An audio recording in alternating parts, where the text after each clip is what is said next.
High everyone, नयाँ क्लासमा स्वागत छ। आजको भिडियोमा हामीले सिक्नेछौँ अंग्रेजीमा प्रश्न गर्न, आस्किङ क्वेसन।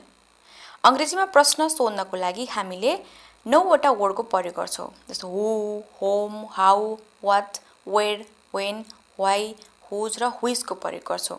यिनीहरूलाई इन्टरोगेटिभ वर्ड्स भनिन्छ। यिनीहरूलाई सजिलो रूपमा WH क्वेसन वर्ड्स पनि भनिन्छ। अंग्रेजीमा यस्ता 9वटा शब्दहरू छन् जुन आजको क्लासमा हामीले सिक्नेछौँ। ओके, यी वर्डबाट हामीले प्रश्न सोध्न सक्छौँ किनकि अंग्रेजीमा हामीले प्रश्न सोध्नु एकदमै इम्पोर्टेन्ट हुन्छ जान्नको लागि, अंग्रेजी बुझ्नको लागि।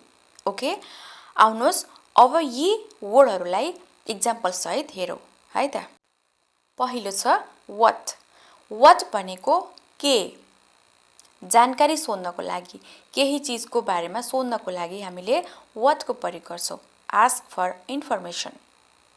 Okay, ask for information, WHAT, what, के। अब यसको हामी इक्जाम्पल सहित हेर्नेछौँ है त। तिम्रो नाम के हो, कसैको नाम जानकारी सोध्नु पर्यो, जानकारी लिनु पर्यो तपाईलाई। What is your name, what is your name, तिम्रो नाम के हो, व्हाट इज योर नेम।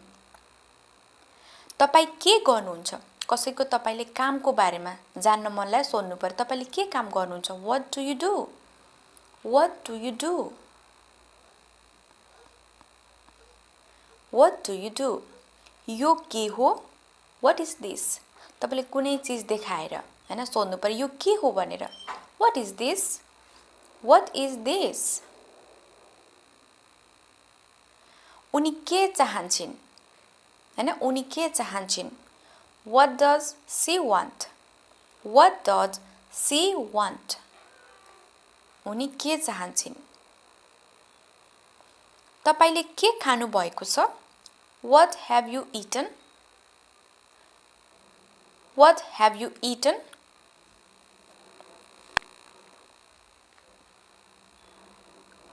अर्को छ when। when को अर्थ हुन्छ कहिले, कहिले, समयको बारेमा सोध्नको लागि।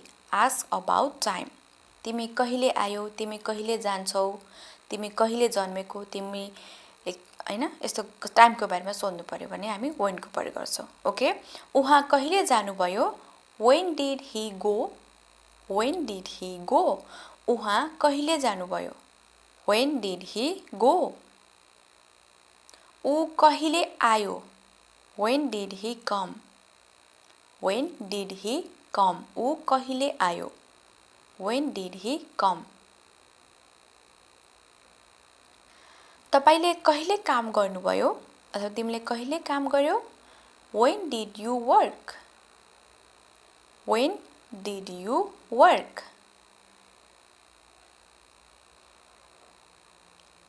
तिनीहरू कहिले गए, when did they go, when did they go। तिनीहरू कहिले गए, when did they go।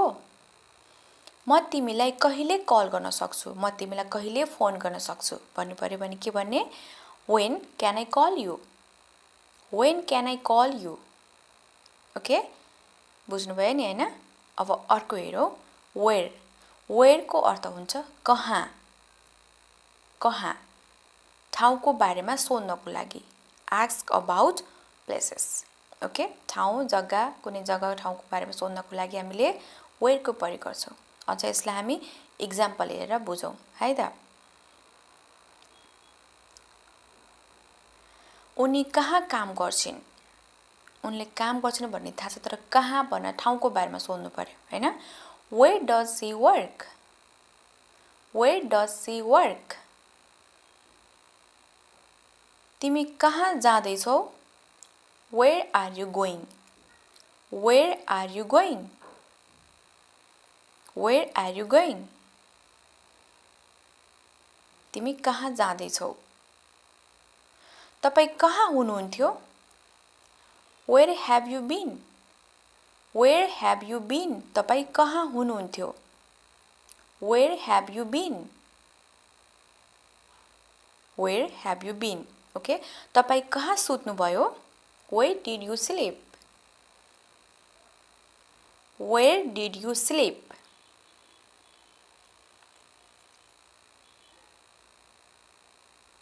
Where did you sleep? हामी कहाँ जान सक्छौं? Where can we go? Where can we go? हामी कहाँ जान सक्छौं? Where can we go? अगाडि बढ्नुभन्दा पहिला गाइज अझसम्म तपाईले लर्न इंग्लिश च्यानललाई सब्स्क्राइब गर्नुभएको छैन भने अहिले नै गरिहाल्नुस् है त ताकि तपाईले नयाँ नयाँ भिडियो हेर्नको लागि आउनुस् अर्को why भनेको किन कारण बारे सोध्नको लागि ask about reason why किन हैन ऊ किन रोइरहेको छ रोइरहेको छ तपाईले देख्नुभयो तर के कारणले रोएको छ तपाईलाई जान्नु पर्यो सोध्ने कसरी why is he crying ऊ किन रोइरहेको छ तिमी किन खुशी छौ why are you happy तिमी किन खुशी छौ why are you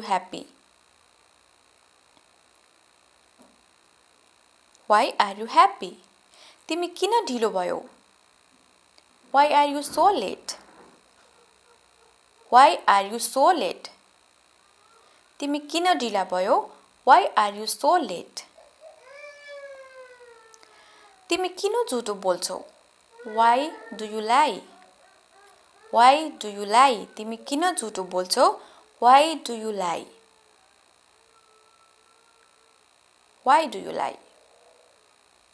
तिमी किन आयौ why did you come तिमी किन आयौ why did you come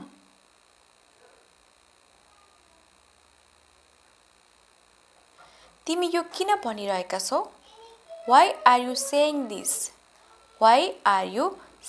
this तिमी यो किन भनिरहेका छौ why are you saying this अर्को छ whose भनेको कसको स्वामित्वको बारेमा सोध्न ask about possession स्वामित्वको बारेमा सोध्नको लागि हामीले whose को प्रयोग गर्छौं कसको यो घर कसको यो पेन कसको यो झोला कसको हैन एक्जाम्पल हेर्नुस् यो कलम कसको हो भन्न सोध्नु पर्यो whose pen is this यो कलम कसको हो whose pen is this त्यो कसको विचार थियो whose idea was that त्यो कसको विचार थियो कसको आइडिया थियो whose idea was that त्यो गाडी कसको हो whose car is that त्यो गाडी कसको हो त्यो कार कसको हो whose car is that ऊ कसको साथी हो whose friend is he ऊ कसको साथी हो हैन whose friend is he यो पसल कसको हो whose shop is this तपाईले सोध्नुहुन्छ नि बाटामा हिँड्दाखेरि कसको पसल हो भनेर हैन whose shop is this अंग्रेजीमा सोध्दाखेरि के त whose shop is this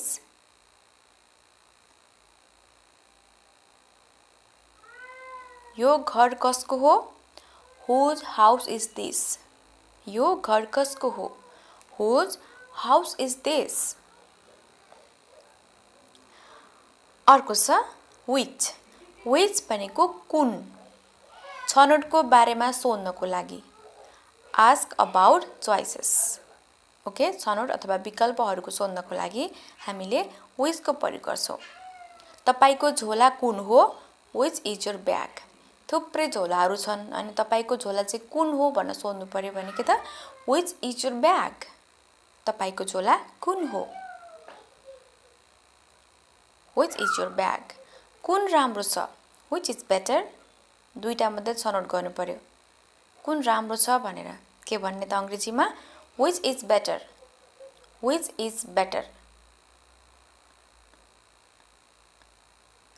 तपाई कुन चाहनुहुन्छ?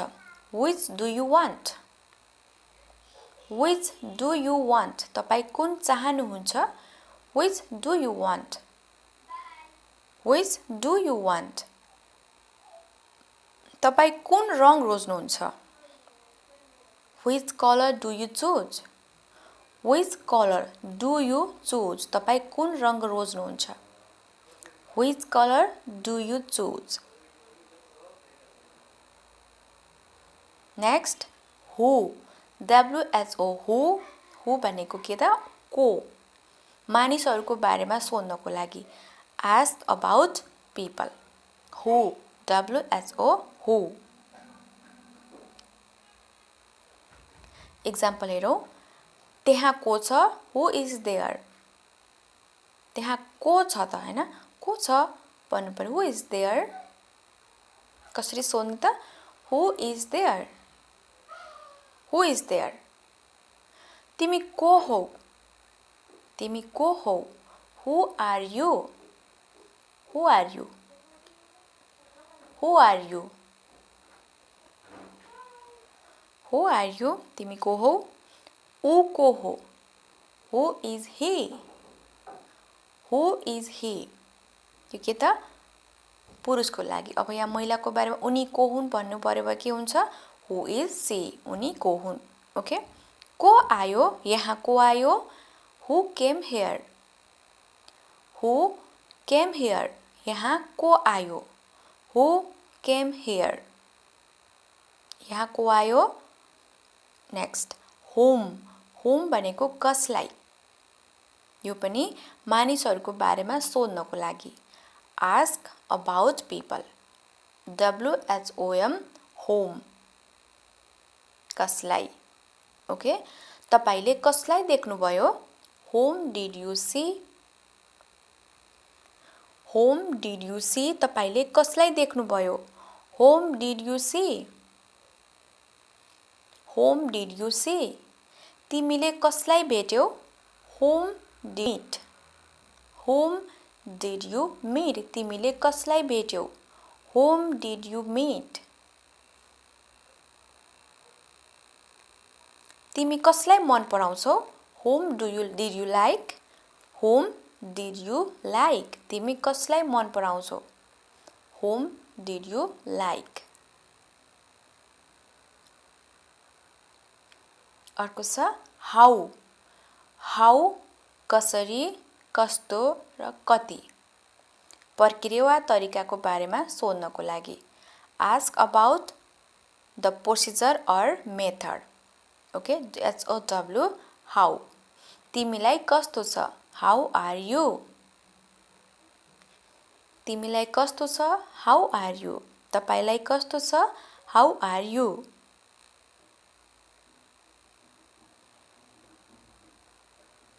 तिम्रो दिन कस्तो भयो? तपाईले कसैलाई तिम्रो आजको दिन हैन यो दिन कस्तो रह्यो, कस्तो भयो? How was your day? आजको दिन कस्तो भयो भन्नु पर्को भए How was your day today? Okay? तिम्रो दिन कस्तो भयो? तिम्रो परीक्षा कस्तो भयो? यो पनि सोध्नुहुन्छ कसैको परीक्षाबाट एक्जाम दिएर आइरहेको छ भने कस्तो भयो परीक्षा भनेर सोध्नुहुन्छ नि. अंग्रेजीमा सोध्दा कसरी सोध्नु त? How was your exam? How was your exam? कस्तो भयो, कस्तो थियो भनेर है त. यो कस्तो थियो? How was it? How was it? यो कस्तो थियो? How was it? यो कस्तो थियो? How was it? सबै कुरा कस्तो छ? How is everything? सबै कुरा कस्तो छ? How is everything? How is everything? तिम्रो परिवारलाई कस्तो छ? परिवारको बारेमा सोध्नु पर्यो भने कसरी सोध्ने त अंग्रेजीमा? How is your family? तपाईको परिवारलाई कस्तो छ? तिम्रो परिवारलाई कस्तो छ? How is your family? Okay? यो कसरी बनेको छ? How is it made? How is it made? यो कसरी बनेको छ? कसरी बनाइन्छ? How is it made? यो कति टाढा छ? How far is it?